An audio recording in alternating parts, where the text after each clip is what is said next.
brilliance of the Igbo nation. Why America called them Africa's smartest black race. Nigeria, Africa, the world. There is one race, one nation that keeps coming up whenever brilliance, resilience, and innovation are discussed. The Igbo nation. In 2015, a US academic report declared the Igbo as the most brilliant black African race. 10 years later, in 2025, social media debates, global recognition, and achievements show that the Igbo still hold that crown. But what does this mean? Why is the Igbo story one of the most fascinating in modern history? Let's dive deep. The Igbo are one of Nigeria's 3 major ethnic groups, spread across the southeast and diaspora. For centuries, they built self-reliant communities, thriving on trade, craftsmanship, and education. Unlike some tribes, the Igbo never had a central king. They were democratic, innovative, and decentralized. That democratic spirit nurtured independence of thought, a key ingredient of brilliance.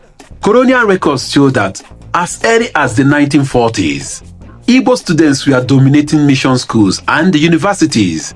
By the 1960s, just before the Civil War, the Igbo already had doctors, engineers, pilots, professors. At a time, many parts of Africa were struggling with literacy.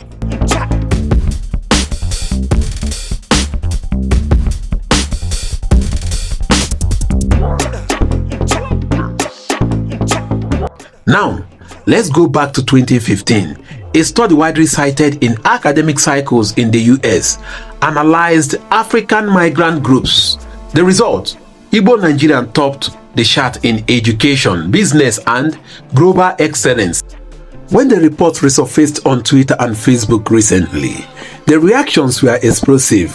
Some Nigerians agreed, tweeting, "Igbo people don't wait for government. They build, they innovate, they hustle." Others argued, asking if brilliance without political power was wasted potential. TikTok even saw a trend, Igbo TikTok Brilliance Challenge, where users showcased Igbo innovations from Nollywood to Aba shoe factories. Numbers don't lie. In the US, Nigerian Americans are one of the most successful migrant groups, and at the center are Igbo. Reports show more than 60% of Nigerian Americans hold college degrees, with Igbo leading in medicine, engineering, and tech. Names like Ngozi Okonjo-Iweala, Director General of the World Trade Organization, and Chimamanda Ngozi Adichie, globally acclaimed author, prove that Igbo brilliance is not a myth, it's reality.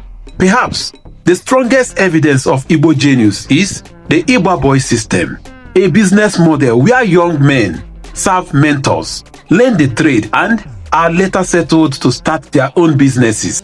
This model has been studied at Harvard Business School as one of the most successful wealth distribution systems in the world. That's why in markets from Onitsha to Aba, you see billion-dollar empires born from scratch. Social media users joke, if you drop an Igbo man in the desert, give him 5 years, he will build Dubai. And honestly, they are not wrong. Let's not forget, after the Biafran War in 1970, every Igbo man was allowed to take only 20 pounds, no matter how much he had before. Yet, in less than 20 years, they rebuilt their businesses, their communities, their schools. That kind of resilience is beyond brilliance. It is unbreakable spirit. Critics say, if the Igbo are so brilliant, why don't they control Nigeria politically? And that is the biggest question. Social media debates today say the Igbo must transform their business and academic power into political unity and regional development. So yes, the 2015 US report was not exaggerating. The Igbo remain one of the most brilliant black races in the world. From books to businesses, from classrooms to boardrooms, from Aba to America, the Igbo shine. But the next step is turning brilliance into political strength, regional development, and global African leadership. The world already knows the Igbo are brilliant. The question is, what will they do with the brilliance in 2027 and beyond?